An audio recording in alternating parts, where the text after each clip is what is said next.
കേരളീയരുടെ ഏത് ആഘോഷങ്ങളിലും മുൻനിരയിൽ നിൽക്കുന്ന ഉണ്ണിയപ്പമാണ് ഞാനിന്ന് ഉണ്ടാക്കാൻ പോകുന്നത്. നമസ്കാരം. എല്ലാവർക്കും ഷൈനി വിഷനിലേക്ക് സ്വാഗതം. ഉണ്ണിയപ്പം ഉണ്ടാക്കാനായി 2 കപ്പ് അരി എടുക്കാം. ഇത് സാധാരണ ഇഡ്ഡലി, ദോശയ്ക്കൊക്കെ എടുക്കുന്ന അരിയാണ്. അരി കുതിരാനായിട്ട് 6 മണിക്കൂറെങ്കിലും ഇട്ട് വെക്കണം. ഞാനിതിപ്പം രാത്രിയിലാണ് കുതിരാനിടുന്നത്. അപ്പോൾ 6 മണിക്കൂറിൽ കൂടുതൽ വെള്ളത്തിൽ കിടക്കുന്നുണ്ട്. അരി നന്നായി കഴുകിയെടുക്കാം. ഒരു 5-6 പ്രാവശ്യമെങ്കിലും വെള്ളം മാറ്റി കഴുകിയെടുക്കണം. അരി ഇപ്പം നന്നായിട്ട് കഴുകിയെടുത്തിട്ടുണ്ട്. ഇതിലോട്ട് നികക്ക വെള്ളം ഒഴിച്ച് 5-6 മണിക്കൂറെങ്കിലും കുതിരാനായിട്ട് വെക്കണം. ഇനി ഇതിലേക്ക് വേണ്ടുന്ന ശർക്കര എടുക്കാം. അരിയെടുത്ത അതേ കപ്പിന് 1.5 കപ്പ് ശർക്കരയാണ് വേണ്ടത്. ഇപ്പോൾ എടുക്കുമ്പോൾ കുറച്ച് ശർക്കര കൂടിപ്പോയാലും അരി അരയ്ക്കുന്ന സമയം നമുക്ക് വേണ്ടുന്ന മധുരത്തിനുള്ള ശർക്കര അരി അരയ്ക്കുമ്പോൾ ചേർത്താൽ മതി. ഇതിലേക്ക് 1/2 കപ്പ് വെള്ളം ഒഴിച്ചു കൊടുക്കാം. വെള്ളം കൂടിപ്പോകരുത്. ശർക്കര ഉരുകാൻ ആവശ്യത്തിനുള്ള വെള്ളം മാത്രം ഒഴിച്ചാൽ മതി. ഇനി സ്റ്റൗ ഓൺ ചെയ്ത് ശർക്കരയൊന്ന് അലിയിച്ചെടുക്കാം. ഇപ്പോൾ ഇതിൽ ശർക്കരയൊക്കെ അലിഞ്ഞിട്ടുണ്ട്. ഇനി സ്റ്റൗ ഓഫ് ചെയ്യാം. ഇനി ഇതൊന്ന് അരിച്ചെടുക്കാം.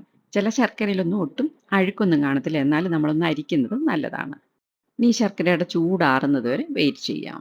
ഇത് കണ്ടില്ലേ, ഇതിൽ കുറച്ചൊക്കെ അഴുക്കുണ്ട്. നമ്മൾ കണ്ടു കഴിയുമ്പോൾ ശർക്കര കണ്ടു കഴിഞ്ഞാൽ നല്ലതാണെന്ന് തോന്നും. എന്നാലും ഇതിനകത്ത് കുറച്ചൊക്കെ അഴുക്കുണ്ട്. ഇപ്പം അരി കുതിർന്നിട്ടുണ്ട്. ഇതിലെ വെള്ളമെല്ലാം ഊറ്റിക്കളഞ്ഞ് വെള്ളം നന്നായിട്ട് ഊർന്നു പോകാൻ വേണ്ടിയിട്ട് ഒരു അരിപ്പയിലോട്ട് മാറ്റിയിട്ടുണ്ട്. പിന്നെ ഇത് മിക്സിയുടെ വലിയ ജാറിലോട്ടിട്ട് ഉരുക്കി വെച്ചിരിക്കുന്ന ശർക്കരയുടെ ചൂടാറിയതിന് ശേഷം ഇതിലോട്ട് ഒഴിച്ചു കൊടുക്കാം. എല്ലാം കൂടെ ഒരുമിച്ച് ഒഴിക്കാതെ മധുരം നോക്കിയിട്ട് വേണമെന്നുണ്ടെങ്കിൽ പിന്നെ ചേർക്കാം. തൊലി കളഞ്ഞെടുത്ത 4 ഏലയ്ക്ക, 1/4 ടീസ്പൂൺ ഉപ്പ്, 1/2 ടീസ്പൂൺ സോഡാപ്പൊടി. അരച്ച ഉടനെ തന്നെ ഉണ്ടാക്കുന്നതുകൊണ്ട് ഒരു നല്ല മയം കിട്ടാൻ വേണ്ടി സോഡാപ്പൊടി ചേർത്ത് കൊടുക്കാം. ഇടത്തറി വലിപ്പമുള്ള 4 മൈസൂർ പഴം കൂടെ എടുക്കുന്നുണ്ട്. പിന്നെ ഇതിനൊപ്പം 1/4 കപ്പ് മൈദയോ ആട്ടയോ എന്ത് വേണേലും ചേർക്കാം. ഞാനിത് ചേർത്തിരിക്കുന്നത് ആട്ടയാണ്. ഇനി ഇത് അരച്ചെടുക്കാം. ഒരു ചെറിയ തരിതരിപ്പോടുകൂടി. ഇപ്പം എല്ലാം അരച്ചെടുത്തിട്ടുണ്ട്. ഇതിനൊരു പാത്രത്തിലോട്ട് മാറ്റാം. പിന്നെ തേങ്ങാക്കൊത്ത് എള്ള് മൂപ്പിച്ചെടുക്കാനായി പാൻ അടുപ്പത്ത് വെച്ച് 2 ടേബിൾ സ്പൂൺ നെയ്യ് ഒഴിച്ചു കൊടുക്കാം. ഇതിലോട്ട് 2 ടേബിൾ സ്പൂൺ തേങ്ങാക്കൊത്തൂടിയിട്ട് മൂപ്പിക്കാം. തേങ്ങാക്കൊത്തിൻ്റെ കളർ മാറി വന്നിട്ടുണ്ട്. ഇപ്പം എള്ളിട്ട് കൊടുക്കാം. ഇനി ഇത് കരിഞ്ഞു പോകാതെ പെട്ടെന്ന് തന്നെ വേറൊരു പാത്രത്തിലോട്ട് മാറ്റാം. ഇത് നന്നായി തണുത്തതിന് ശേഷം അരച്ചു വെച്ചിരിക്കുന്ന ഉണ്ണിയപ്പത്തിൻ്റെ മാവിലിട്ട് നന്നായിട്ടൊന്ന് ഇളക്കി കൊടുക്കാം. ഇപ്പം മധുരമൊക്കെ പാകത്തിനുണ്ട്. 2 ടേബിൾ സ്പൂൺ ശർക്കര ഉരുക്കിയത് ബാക്കി വന്നിട്ടുണ്ട്. ഇതുകൂടെ ചേർക്കാവുന്നതേ ഉള്ളൂ. നമ്മുടെ ഓരോരുത്തരുടെയും ഇഷ്ടത്തിനനുസരിച്ച് മധുരം കൂട്ടിയും കുറച്ചുമൊക്കെ ചേർക്കാം. ഉണ്ണിയപ്പത്തിൻ്റെ മാവിന് ഒഴുകുന്ന ഒരു കൺസിസ്റ്റൻസി ആയിരിക്കണം. ഇത് കുറച്ചുകൂടെ ലൂസാക്കി എടുക്കാനായിട്ട് കുറച്ചുകൂടെ വെള്ളം ചേർക്കുന്നുണ്ട്. ഇനി ഉണ്ണിയപ്പ പാത്രം സ്റ്റൗവിൽ വെച്ച് എണ്ണ ഒഴിച്ചു കൊടുക്കാം.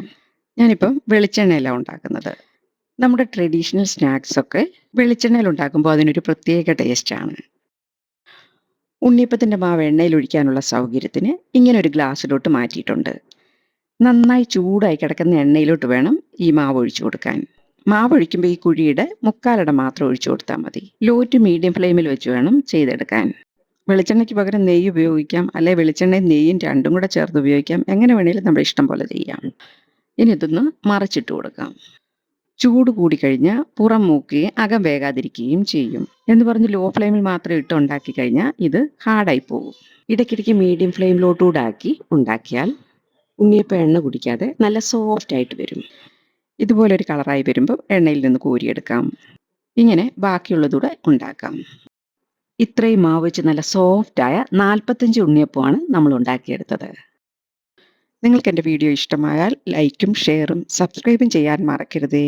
Thank you.